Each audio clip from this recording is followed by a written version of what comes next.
আগামী দিনের যে সংবিধান, এই সংবিধানে আমাদেরকে পরিষ্কারভাবে বলতে হবে, এরপরে 2 বারের বেশি কেউ প্রধানমন্ত্রী হতে পারবে না।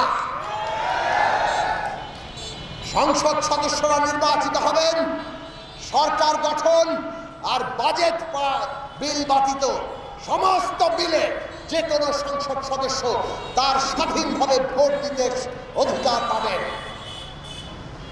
70 অনুচ্ছেদ আছে না, এখন ওইটা হাততলা এমপিতে তৈরি করেছে।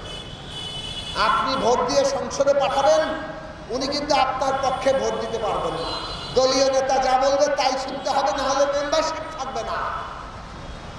এই জন্য আমরা বলেছি ওই বাজেট বিল আর সরকার গঠনে আস্থা ভোট, এই 2টা বাদ দিয়ে সমস্ত ক্ষেত্রে সমস্ত সংসদ সদস্য স্বাধীন